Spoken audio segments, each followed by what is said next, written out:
Olá a todos, aqui é o professor Emanuel Gondim, professor de inglês, e no vídeo de hoje, pessoal, nós vamos resolver a prova da FURG, que é a Universidade Federal do Rio Grande, certo?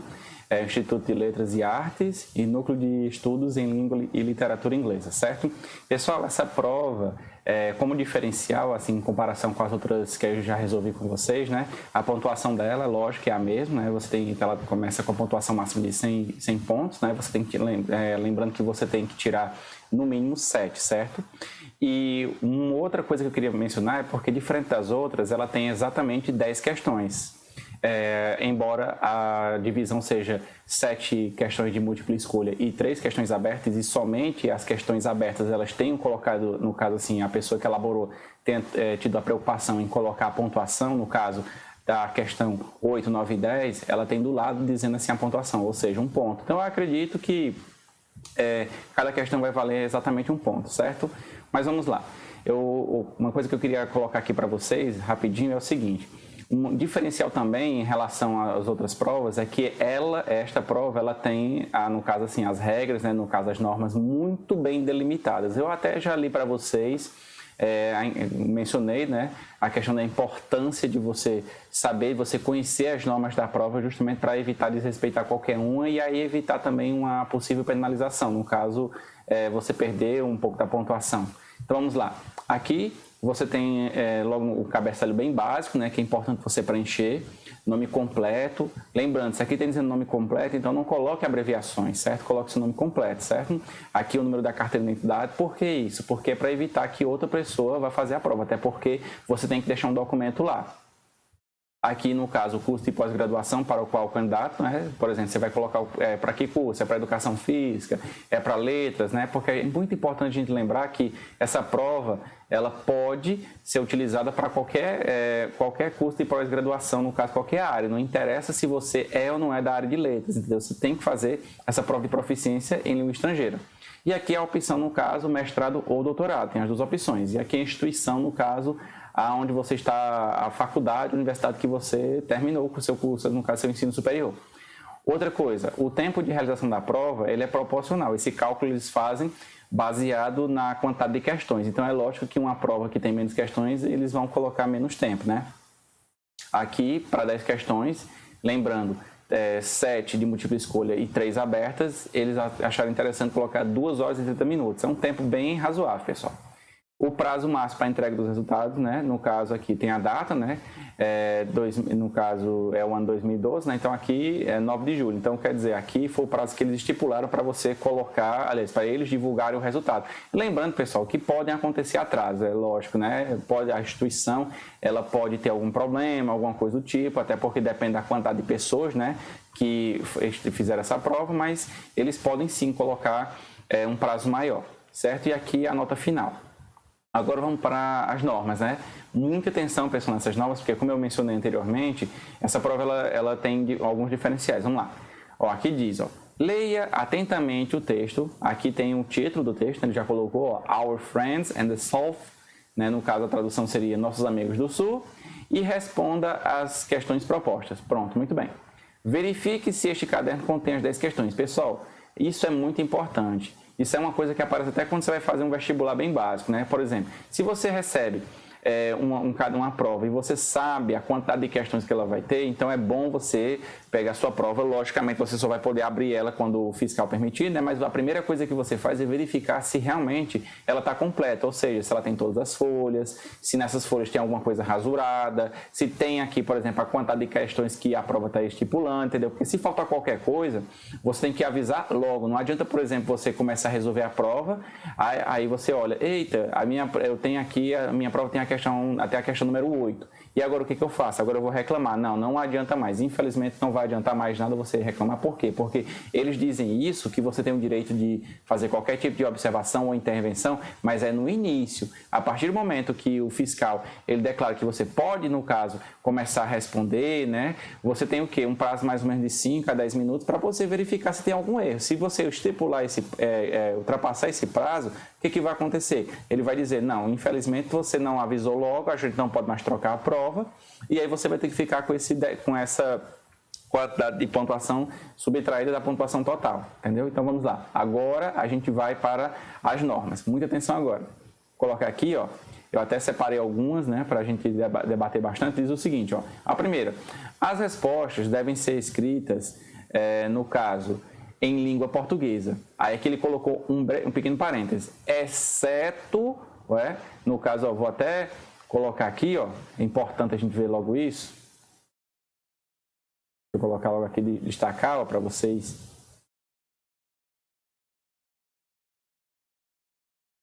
Pronto, ó, vou destacar aqui rapidinho.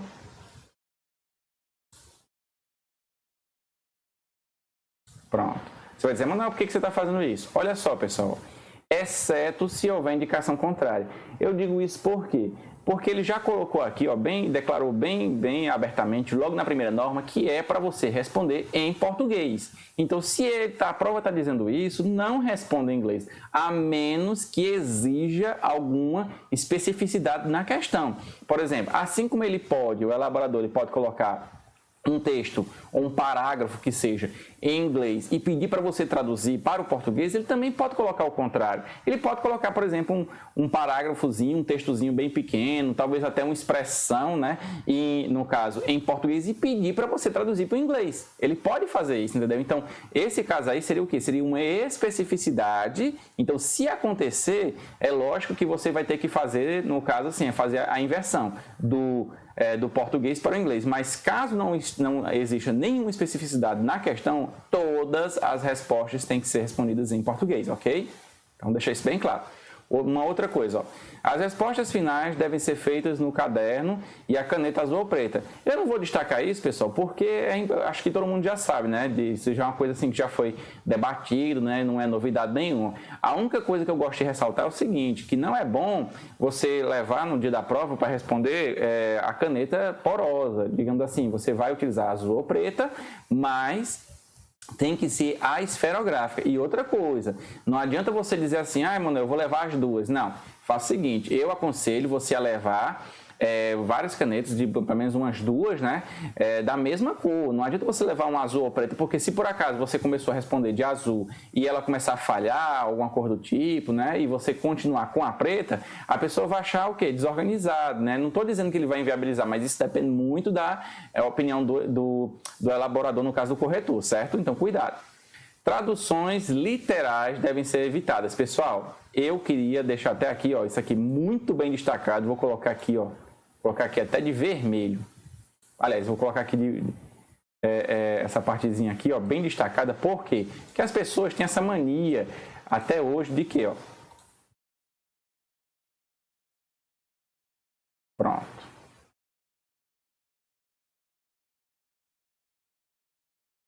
Ok. Por quê, Manuel? Porque o pessoal, assim, a grande maioria das pessoas ainda acha que pode fazer isso, ainda acha que é correto, ainda acha que o corretor vai gostar disso. Não, ele não vai gostar, porque essa prova, diferente de uma prova de leitura na tradicional, você vai ser analisado o quê? Você vai ser contabilizar a sua pontuação a partir da sua interpretação. Então, se você, por exemplo, está respondendo na questão e até consegue extrair as partes realmente do texto onde as respostas realmente são encontradas, mas você coloca tal qual aparece no texto, isso aí não é interpretação, isso aí é simplesmente a sua observação. Aí eu consigo verificar que a resposta está aqui. Mas a partir do momento que eu fico utilizando as mesmas palavras, né, do mesmo jeito e tudo, o que vai acontecer? O corretor vai ver que você está atrelado essa coisa de tradução literal. Então, quer dizer, uma vez que ele coloca aqui, ó, traduções literais devem ser evitadas, eu enquanto agora corretor, tenho o direito de até subtrair a pontuação na questão. Tipo assim, por mais que você tenha colocado a resposta correta, no caso, ou extraiu o texto, a parte do texto que realmente responderia aquela que determinada questão, se você colocou tal qual apareceu no texto, eu tenho o direito de nem olhar para essa questão, entendeu? Tipo, ele botou igual, então não vou nem olhar, porque eu queria ver a interpretação dele, entendeu? Então, cuidado com isso. Uma outra coisa, questões rasuradas não são corrigidas. Isso é muito importante, pessoal. Se você, por exemplo, tem lá a folha de rascunho, mas você é do tipo, não vou precisar dela, aí deixa de usar, aí começa a responder A questão de lápis, tudo bem, é uma boa estratégia, mas aí fica respondendo uma vez, duas, três, quatro vezes, e aí fica apagando todas as vezes, e aí a folha fica toda manchada. Mesmo que você responda de caneta, que vai ficar o texto mais destacado, o corretor ele vai dizer, ah não, essa pessoa aqui está muito decisa, essa pessoa aqui é desorganizada, olha a bagunça que ela fez, e aí o que vai acontecer? Ele vai tirar talvez até a pontuação total daquela questão, cuidado com isso. Dicionários podem ser consultados, é lógico. Agora, lembrando que aqui, no sistema presencial, ele está se referindo aos dicionários impressos. Não adianta você chegar lá com material virtual. Outra coisa, não é permitido emprestar ou pedir material emprestado. Se você, por exemplo, chegou ao ponto, né, da imprudência de fazer a prova sem levar as canetas, o que vai acontecer? Você vai dizer, eu vou pedir caneta emprestada. Você pode até pedir, mas se a pessoa, no caso o fiscal, vê alguém emprestando para você, ele pode muito bem inviabilizar, no caso anular tanto a sua prova como a da pessoa que ele emprestou material. Outra coisa, o uso de corretivo líquido não é permitido, pessoal. Por mais que você seja aquele artista, né, que consegue até utilizar o corretivo achando que ninguém vai perceber, se o corretor perceber que você utilizou, mesmo que seja em uma letra do seu texto, ele pode inviabilizar a questão inteira, certo? Esse aqui eu vou até destacar também, ó. A folha de rascunho deve ser devolvida ao final da prova. Pessoal, eu acho que é até importante a gente destacar isso aqui. Então, eu vou colocar aqui, ó. Não é tanto quanto o que eu falei de leitura, no caso, tradução literal, mas é importante sim. A folha de rascunho deve ser devolvida ao final da prova. Não, você não pode levar a folha de rascunho para a prova, pessoal, entendeu? Então, se você, por exemplo, essa prova aqui, ó, ela tem 4 folhas. E você vai receber a quinta, que é de rascunho. Por que é de rascunho? Porque é onde você vai treinar, você vai colocar as suas ideias para depois você transcrever de uma forma bem organizada, entendeu? Então, digamos que você não utilizou, você quis se arriscar e você não utilizou a folha de rascunho. Não importa, mas você não vai poder, por exemplo, anotar as suas respostas, ou copiar o cartão gabarito nela e levar, porque você não pode destacar ela, entendeu? Então, se a folha, mesmo que a folha de rascunho esteja escrita lá dizendo, ó, rascunho, e ela esteja na última folha, você não pode destacar ela, você não pode rasgar ela, você não pode jogar no lixo. Emanuel, e se por acaso acontecer eu rasurei muito essa folha de rascunho, para mim ela não vale nada, eu peguei simplesmente destaquei ela e joguei no lixo, e eu fui entregar lá e o corretor, no caso o fiscal, ele perguntou onde é que estava essa folha. Eu disse, eu joguei ela no lixo. Então, aí o que ele pode fazer? Ele pode muito bem pegar a sua prova e jogar no lixo também. Como assim? Exatamente, pessoal. Se a prova está lá, ela faz parte da sua prova, a folha de rascunho. E uma vez que você pegou e destacou ela, você entregou a sua prova o quê? Incompleta. Mas era só rascunho. Eu sei, mas é um rascunho que eles exigem. Tal qual acontece com a prova de vestibular, que você tem a redação e você tem a folha de rascunho, você tem que devolver essa folha de rascunho. Não é permitido levar a folha de rascunho, não é permitido destacar ela, entendeu? Você pode rasurar ela à vontade, mas você não pode, no caso, danificar ela, no caso, rasgar, e tampouco destacar, entendeu? Você não pode subtrair ela, certo? Então tá aí as observações, eu acho que foi muito pertinente, e agora a gente vai para a resolução da prova. Muito bem, vamos lá.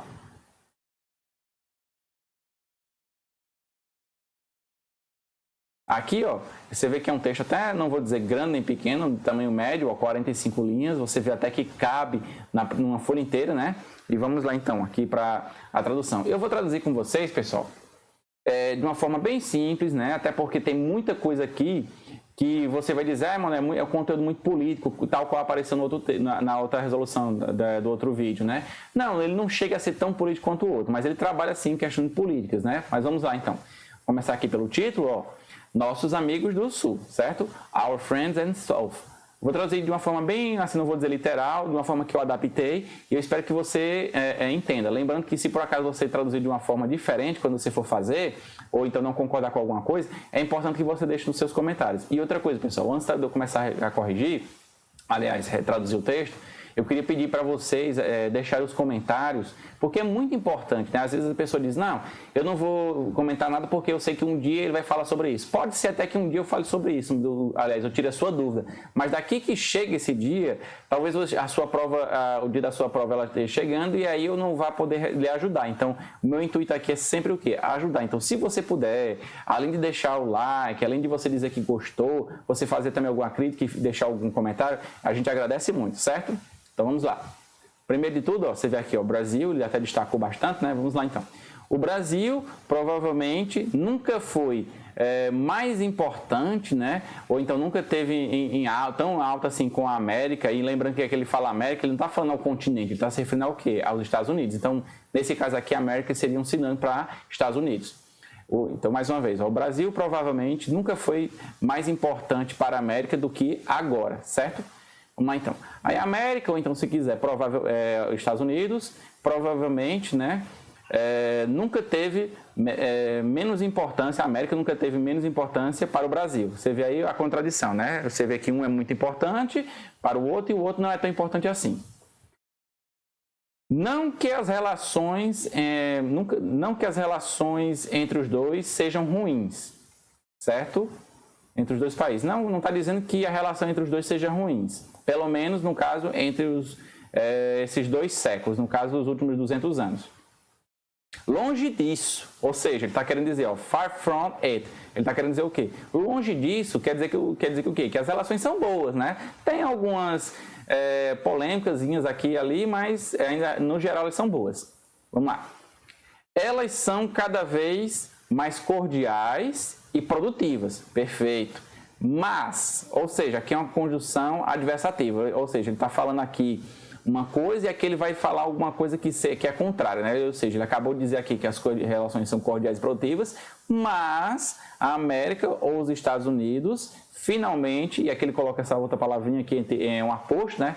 Está complementando, né? Que é tardiamente, né?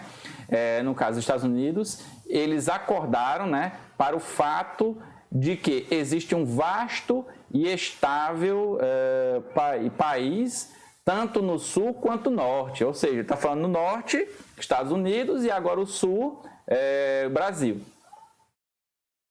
Além disso, com uma classe, deixa eu ver aqui, com uma classe, aqui essa expressão aqui, with a fast growing and voraciously consuming middle class. Você vê que a tradução ela vai ficar bem contrária, por quê? Porque aqui ele está colocando como se fosse voz passiva, né, de certa forma. Aqui a gente tem aquela mania de tipo, eu vou traduzir de forma bem literal, palavra por palavra. E você percebe que muitas vezes a tradução ela muda quando vai para o português, né? Porque a gente traduz uma coisa que está, de certa forma, lá no final, vem para o início. Nesse caso aqui, middle class, eu vou traduzir agora como se fosse no início. Você vai entender o porquê. Vamos lá. Com uma classe média, middle class, uma classe média estável, né? Aliás, com rápido crescimento e consumo voraz. Então, você viu que middle class eu traduzi primeiro, né? Aí, que parece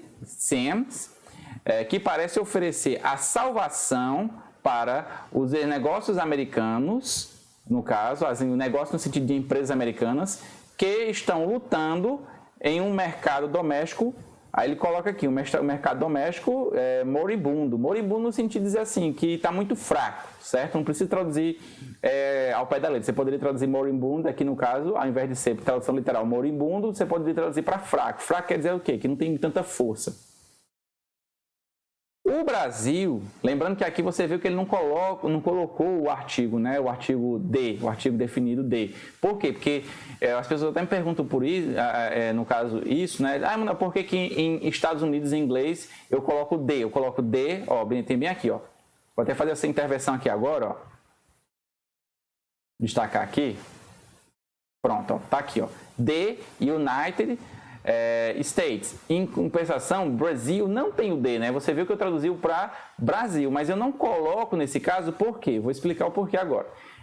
Estados Unidos é nome próprio e Brasil também é substantivo, no caso próprio, né? Ambos são substantivos próprios. Porém, a regra no caso, colocar o D para substantivos próprios, isso só acontece, deixa eu colocar aqui, somente vai acontecer para o quê? Para casos em que o substantivo, além dele ser próprio, ele seja o quê? Seja plural. Eu não vou colocar, por exemplo, substantivos, aliás, o artigo para substantivos próprios que estejam no singular. Então, por exemplo, eu vou até colocar aqui, exemplo, além de Brasil, vou colocar Alemanha.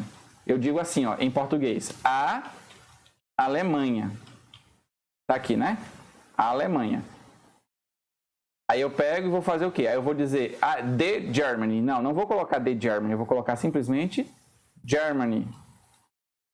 Por que isso, Emanuel? Porque a Alemanha, diferente dos Estados Unidos, e tal qual acontece com o substantivo Brasil, ele é um substantivo próprio, mas ele está no singular, entendeu? Então, por conta disso, eu vou fazer a mesma coisa que eu faço com o Brasil. Eu coloco somente Germany, certo? Emanuel, me dá um outro exemplo agora parecido com o que acontece com os Estados Unidos? Vamos lá, então. Parecido com o que acontece com os Estados Unidos, eu vou colocar aqui, ó. O Reino Unido. O Reino Unido vai ficar como, ó? Emanuel, mas aqui para mim não aparenta pelo menos que esteja no plural. Eu sei, mas é porque aqui é como se fosse um coletivo, né? Você sabe que Reino Unido não é um país só. Você sabe que tem o quê? É praticamente o quê? A Grã-Bretanha, né?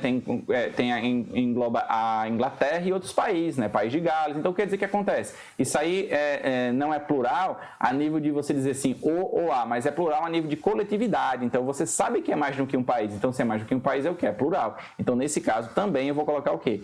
Em vez de eu dizer, no caso, United Kingdom, eu vou dizer The United Kingdom. Pronto. Então tá aí, ó. Ok, pessoal? Espero que tenha ficado bem claro, certo? Então agora vamos lá, vamos continuar.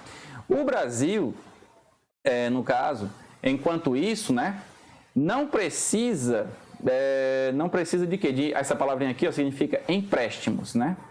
Empréstimos de instituições financeiras, de certa forma, né, instituições. Você vê que aqui, ó, American Dominated Global Finance. Tudo isso aqui, pessoal, ó, vou até destacar também, ó, tudo isso aqui, ó, que eu vou colocar agora.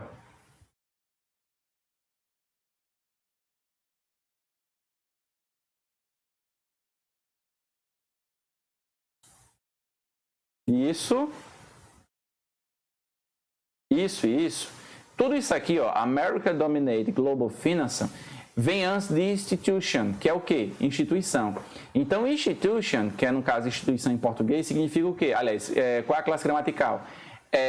Substantivo, entendeu? Eu vou até colocar aqui, destacar também essa partezinha que eu acho importante.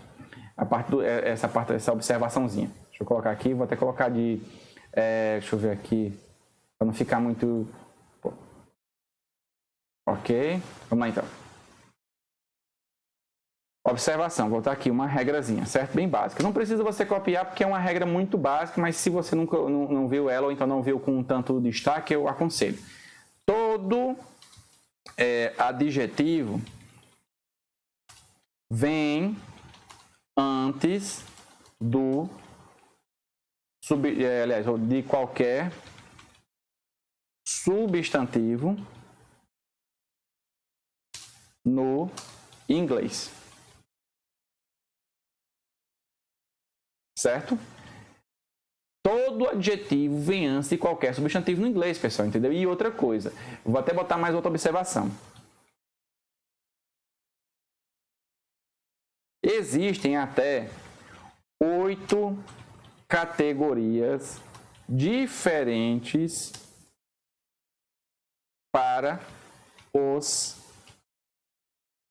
adjetivos. Mas o que tu tá querendo dizer? Tu tá dizendo que aqui, ó, por exemplo, America Dominated Global Finance são o quê? São 4 palavras, correto. São 4 adjetivos diferentes. Eu posso até explicar isso em um outro vídeo ou então em uma outra videoaula. Por quê? Porque realmente isso aqui não vou dizer que é difícil, mas eu acho que ia demorar bastante tempo e a gente tem que ser mais sucinto durante a resolução da prova. Mas eu vou só explicar para você o seguinte.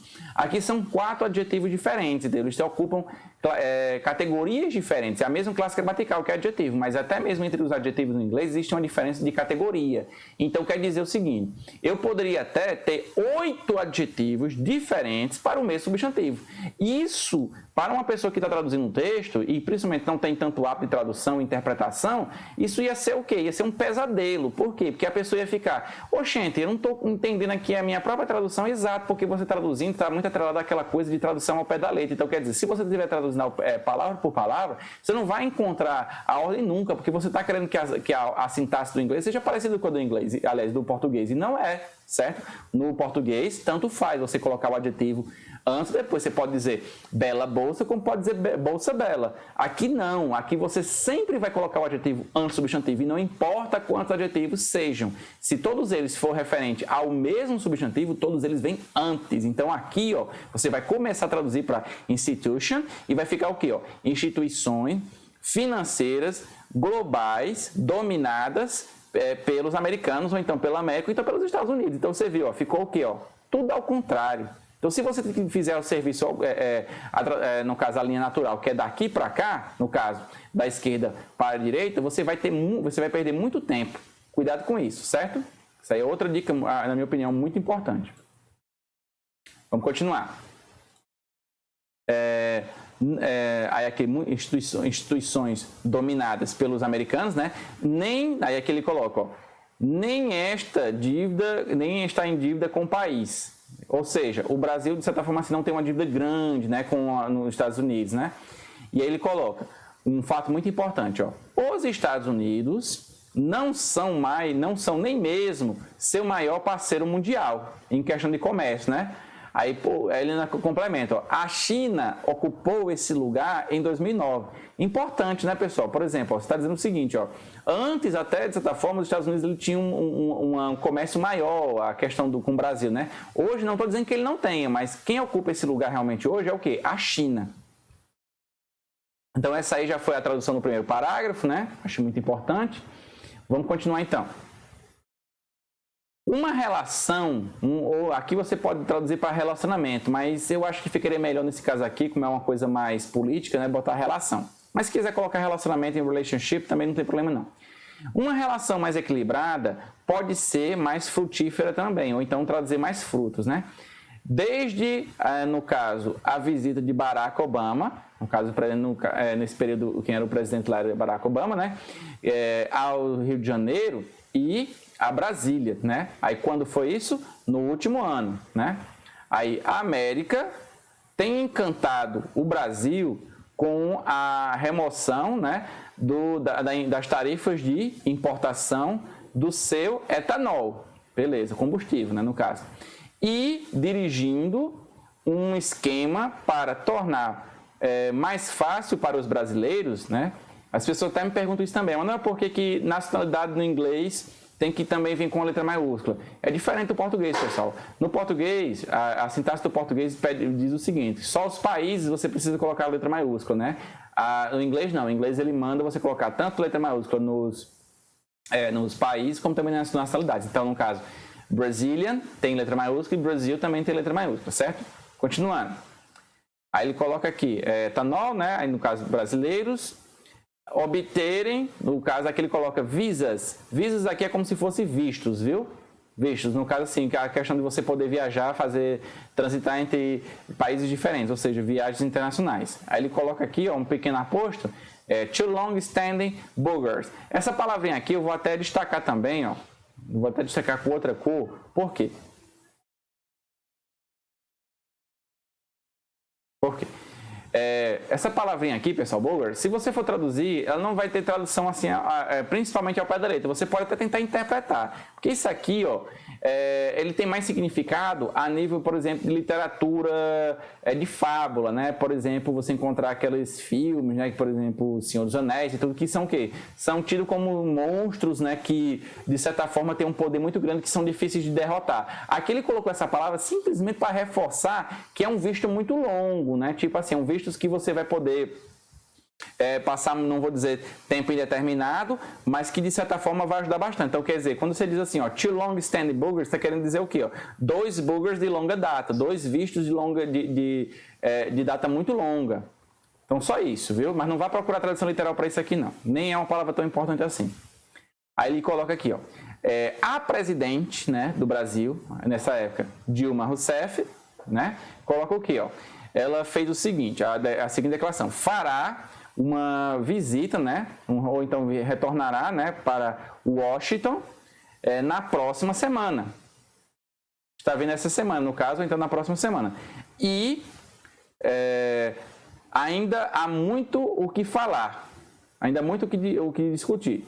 Aí ele coloca o que, no caso, o Brasil quer da América, né? For aqui é uma preposição. O que o Brasil quer da América? É um endosso. Essa palavra aqui, endosso é o quê? Tipo assim, é como se fosse uma ajuda, entendeu? Tipo, você pode até não me ajudar diretamente, mas não preciso fazer tanta força, mas eu quero o seu apoio no momento certo. Um endosso a uma vaga, né? Ou se você quiser também poderia ser uma cadeira, né? No Conselho de Segurança da ONU, no caso, as Nações Unidas.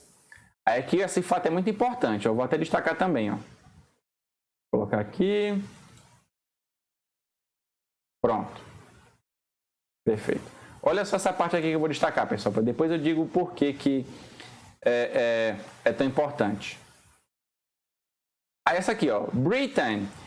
Lembrando que Britain é um sinônimo para England, certo? Isso aqui está se referindo ao quê? A Inglaterra, no caso, Grã-Bretanha.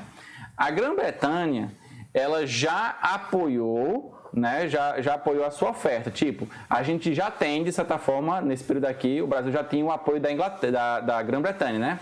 E durante a sua visita ao Brasil, assim, o senhor Obama, lembrando que aqui, ó, você vê que tem o adjetivo possessivo his, né? Da-se final que é Obama. Durante a sua visita ao Brasil, o senhor Obama, no caso o presidente dos Estados Unidos, deu pequenos passos. Aí disse, não, mas por que ele colocou baby steps? Porque ele tá, em uma forma de dizer pequenos passos também seria o quê? Passos de bebê, ou seja, passos curtos, né? Deu passos de bebês, ou então passos curtos, né? Ou então pequenos passos na mesma direção. Na mesma direção quer dizer o quê? Na mesma direção da Grã-Bretanha. Tipo assim, a Grã-Bretanha já aceitou, né, a oferta do Brasil de entrar no Conselho de Segurança da ONU. Já os Estados Unidos, não é que eles estejam pensando ainda, né, mas eles estão, como é que eu posso dizer, mais inclinados assim do que não, mas ainda não deram o apoio. Reconhecendo a aspiração do Brasil, né, embora não tenha recebido o apoio total. Resumindo, eles não deram o apoio total, diferente da Grã-Bretanha. Pronto, isso aqui é muito importante, essa parte, viu? Continuando. That support is unlikely to be forthcoming. Aqui outra vez a gente vai ter que o quê? Vai ter que não pode traduzir ao pé da letra. Vamos lá. É improvável, essa palavrinha aqui, ó, unlikely, é improvável que esse suporte, né, não esteja disponível. A menos, ou pelo menos, né, num futuro próximo. Embora o Brasil, aqui ele coloca hardly, que é no caso um advérbio no caso de frequência, né? Embora o Brasil, aliás, aqui está como se fosse assim, dificilmente, eu sei que não aparece tanto um advérbio de frequência, a palavra dificilmente, mas se você for analisar, é sim. Por quê? Por exemplo, Emanuel, eu pergunto assim, com que frequência você, de certa forma, você faz caminhada? Eu pego e digo dificilmente. Isso quer dizer o quê? Quer dizer que é poucas vezes, né? Não quer dizer que é nunca, mas é dificilmente eu faço isso. Embora o Brasil dificilmente seja, aqui é o verbo to be, né? Seja geopoliticamente problemático. Aí ele coloca it's. It's aqui é, no caso, o adjetivo possessivo também, só que agora está se referindo ao quê? A Brasil, né? No caso, adjetivo possessivo de Brasil, que no caso é it, então o adjetivo possessivo seria o quê? It's. Embora o Brasil, né, no caso, pelo menos dificilmente seja geopoliticamente problemático, sua visão de mundo, worldview, visão de mundo, né, aí ele coloca aqui, ó, qual é a visão de mundo do Brasil? A hard to pin down blend of pragmatism. Uma mistura, blend significa isso, mistura. Uma mistura difícil de definir de pragmatismo, vírgula, relativismo, né?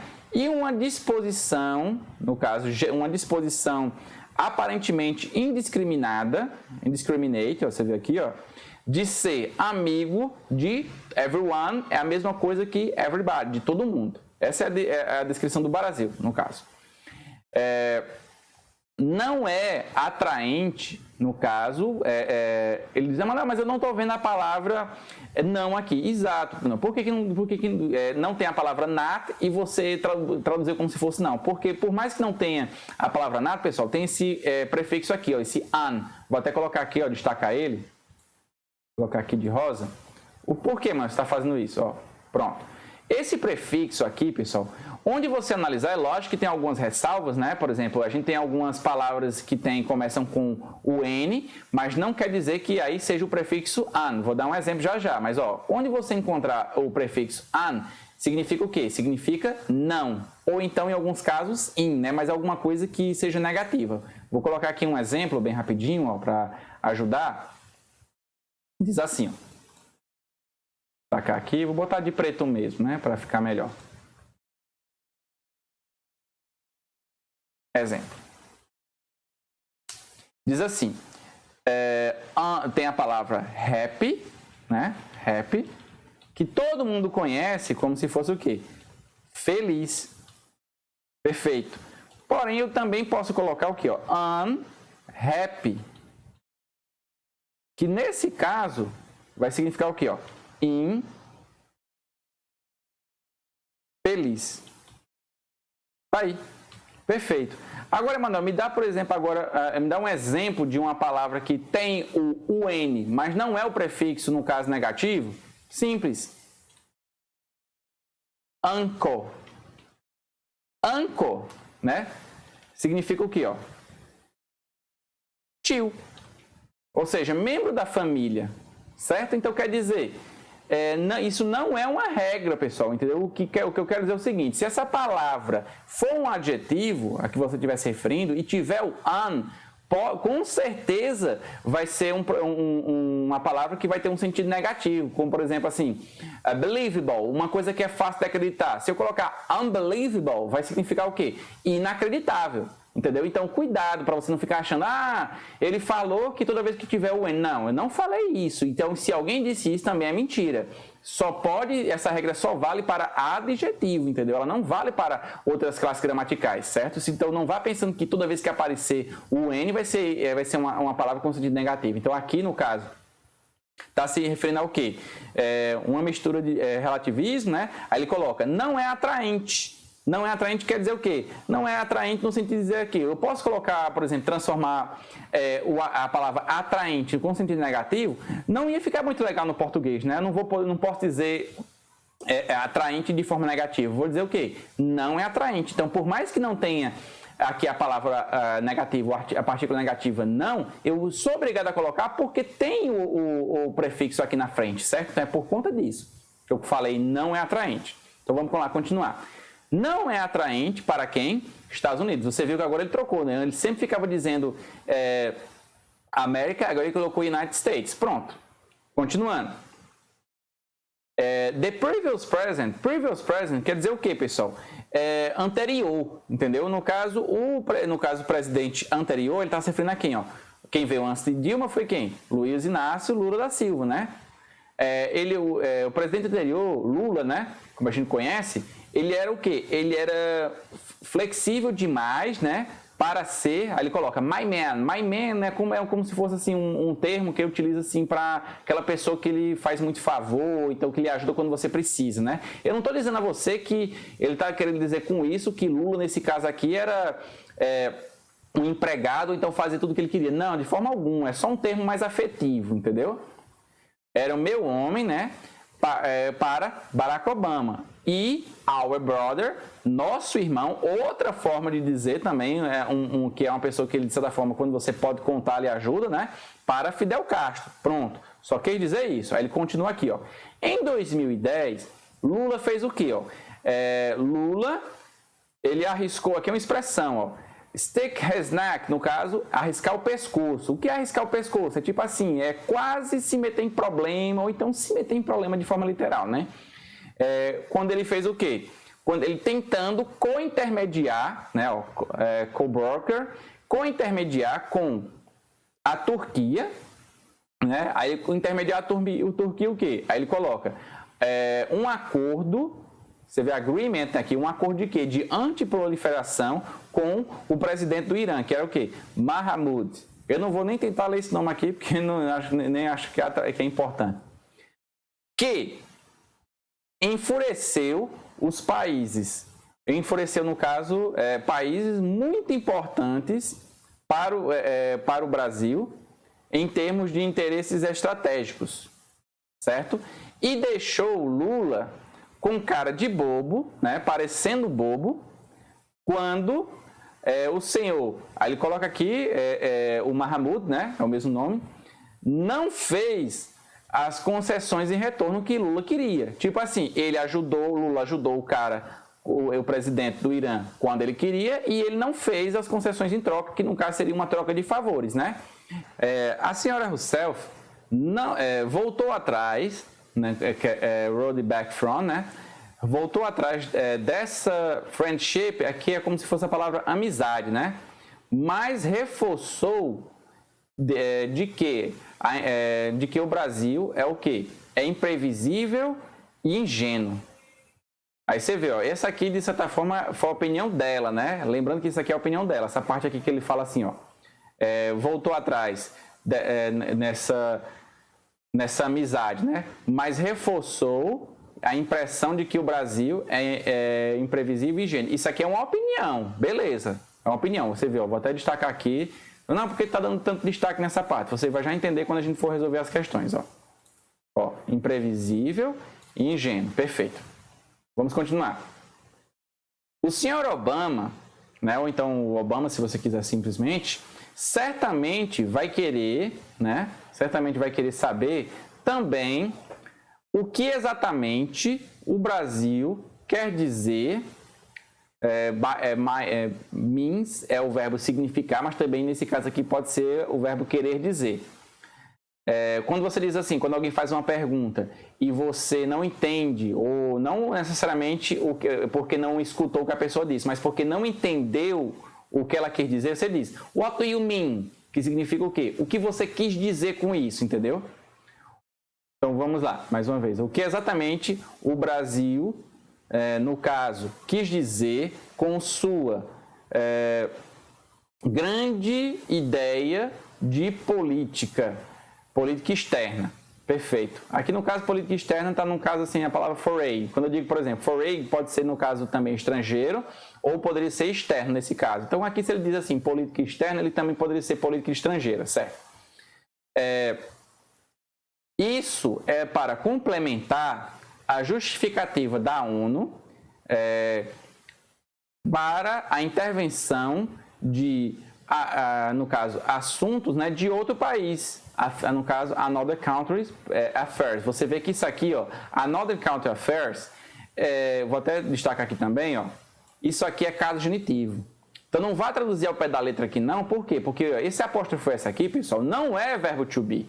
Entendeu? Você não vai pensando que isso aqui é another country is affairs. Não é. Isso aqui é caso genitivo. O que é caso genitivo, pessoal? Ó, vou fazer o seguinte.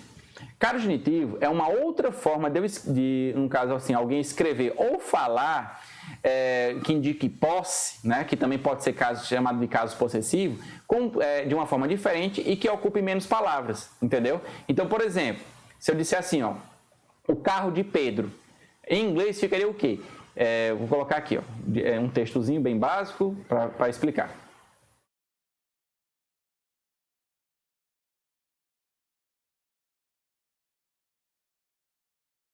Genitive case. Tá aqui, ó. Caso genitivo. Um exemplo. O carro de Pedro. Peter. Tá aqui, ó. Olha só como é que essa frase vai ficar. Esse pequeno sintagma vai ficar no inglês. Primeiramente, coloco o possuidor, né? Peters. E aqui eu coloco o que? O objeto. Pronto. Emanuel, e aí o que acontece? Ó, quando eu digo assim, ó, the car of Peter, então você está vendo que está literal, né? Ó, o carro de Pedro. Né? Você viu, ó, the car é o carro, of é a preposição de no sentido de posse e Peter, no caso, é o substantivo próprio, no caso, possuidor. No caso genitivo, ele manda você trocar de lugar os dois, né? Ó, você vê, ó, possuidor veio para o início e aquela coisa, no caso o objeto, que pertence ao possuidor, veio para o final. Só que ainda falta colocar o quê? O apóstrofo S. Esse apóstrofo S, que se assemelha ao verbo to be, mas não é, ele tem a função de que, ó, o apóstrofo S é como se fosse o D. Esse D aqui, ó, o artigo. Então você não vai traduzir na mesma ordem que você traduz a forma literal, ó, o carro de Pedro. Você vai começar a traduzir pelo apóstrofo S. Então vai ficar o quê, ó? O carro de Pedro. Mas por que então eles fazem isso? Muito simples, para ficar mais prático, tanto de você falar como de escrever. Ó. Olha só, quando eu ler para você. Ó. The car of Peter. Olha a segunda forma.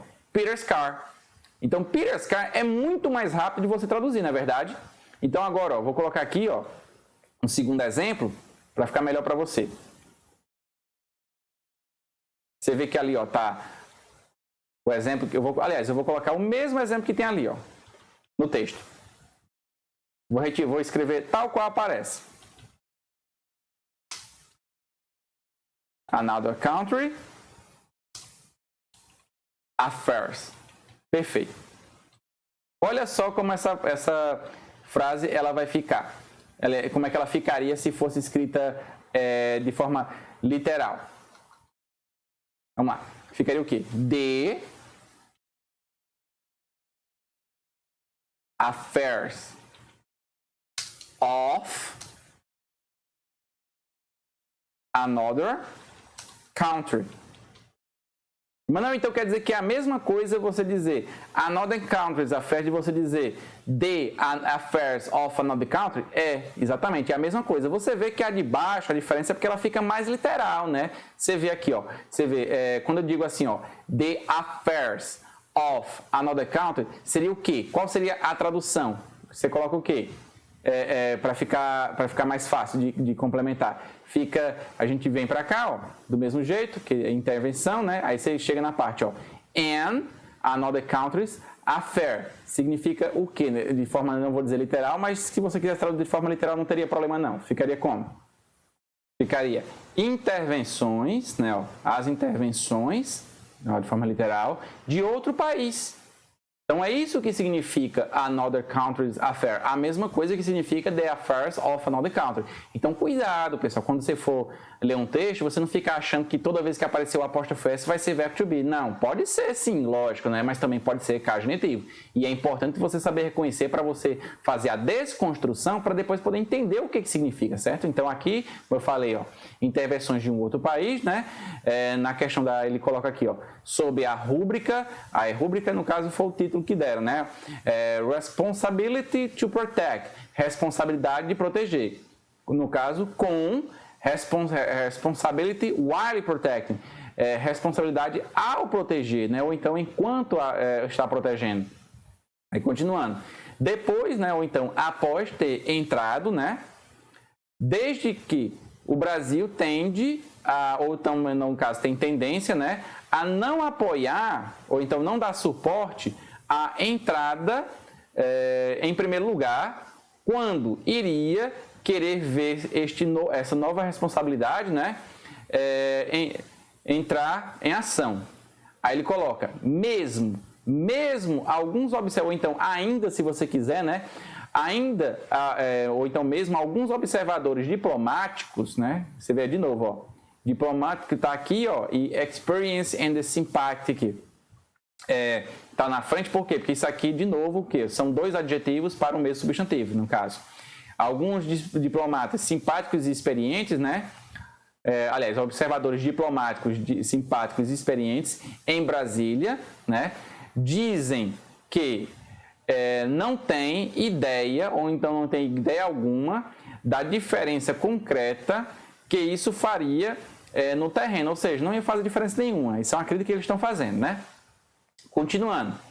Para a América, ou então para os Estados Unidos, o comércio, vírgula, e não a diplomacia, né? Tipo assim, ele está especificando que é o comércio e não a diplomacia. Certamente estará no topo da agenda, né? O topo da lista, né? Julgando pelo número, aí agora ele está fazendo uma observação, né? Julgando pelo número de investidores americanos que aparecendo em São Paulo toda semana. O senhor Obama, ou então simplesmente Obama, deve ouvir sobre as oportunidades, né? Sobre as oportunidades brilhantes, né? Que o Brasil apresenta. Deixa eu ver aqui. Que o Brasil apresenta quase toda hora, né? Quase todas as vezes, ou então toda hora, que encontra. Aí ele coloca aqui, ó, business folk, empresários, homens de negócio, se você quiser. Mas com a maioria da moeda, currency nesse caso aqui é moeda, viu? A maioria da moeda, overvalued, quer dizer que tem um valor que está maior do que geralmente fica, né? Que no caso está supervalorizada. Com a maioria da moeda supervalorizada, de qualquer grande economia, os próprios, aqui mais uma vez, ó, você vê que aqui, ó, tem o apóstrofo, foi essa aqui é de novo, ó, a cagentivo. Os próprios industrialistas, né, ou então as pessoas da indústria do Brasil estão incitando não quer dizer o quê? Estão, no caso assim, tentando convencer, né, o governo a manter as importações fora. Perfeito. Resumindo, eles não estão nessa forma querendo fazer aquilo que os Estados Unidos querem que o Brasil faça, né? Estão incitando a fazer o contrário do que os Estados Unidos querem. Ele aumentou, quem, pessoal? Ele está se referindo aqui ao Brasil, é por isso que tem o et. Não vai pensando aqui que ele está se referindo a Lula, ou então a Dilma, ou então a Obama. Não, até porque se fosse referir a eles, teria que ser o quê? Teria que ser um he, aliás, he ou she. Então, até mesmo o pronome pessoal sujeito, ele dá essa dica. Então, o et aqui está se referindo ao quê? A Brasil, né? Ó. Ele aumentou ainda mais, no caso, as tarifas, né, sobre muitas importações e está taxando cada vez mais,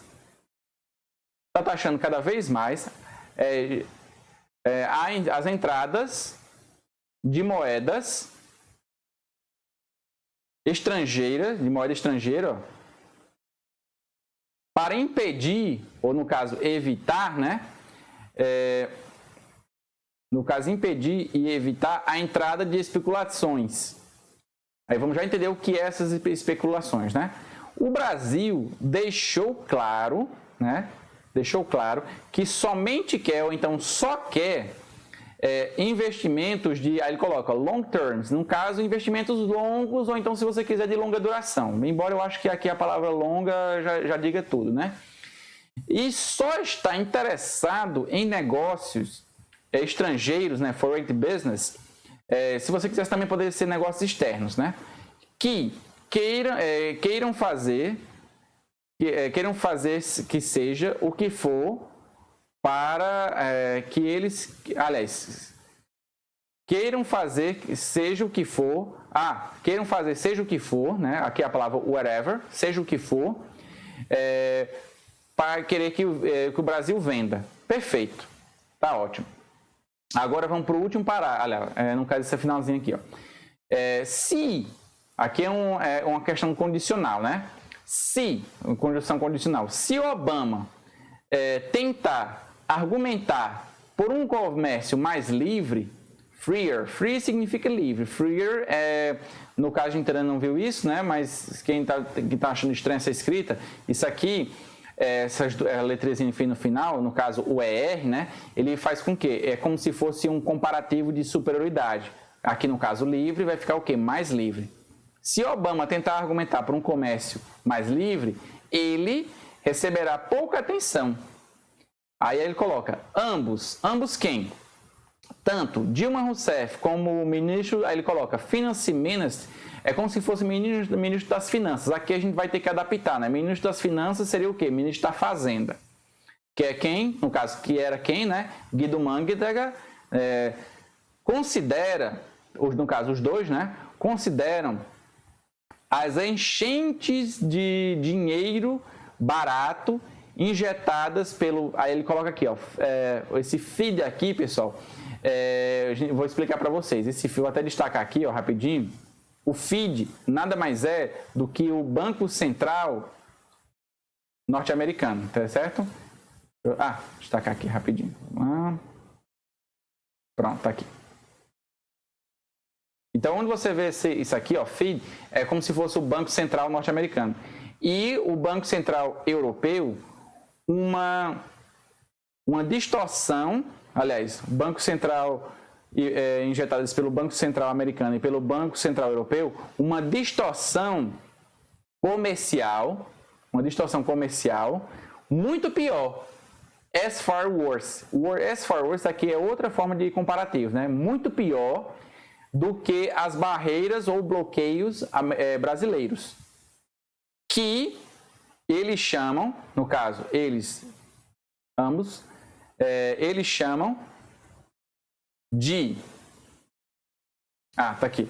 Safeguards, no caso, salvaguardas, né? Salvaguardas. Ao invés, né, essa expressão aqui, ó, rather than, é até bom você anotar, ó, significa ao invés de protecionismo. Ponto. Mais uma vez, ó, caso genitivo, Brazil drifts, a tendência do Brasil para o protecionismo, né, está de fato se tornando um problema para a sua própria economia. Mas essa é uma discussão para outro dia, another day. Perfeito. O senhor Obama certamente está ciente de que ainda existe ou ainda há, tanto faz, aqui é o verbo, são duas palavras que significam uma só. There is significa haver ou existir, viu? Ainda há muito a ganhar, né? Ajudando empresas americanas a se instalarem, no caso, ou abrirem lojas, se você quiser, né, no Brasil. Pronto.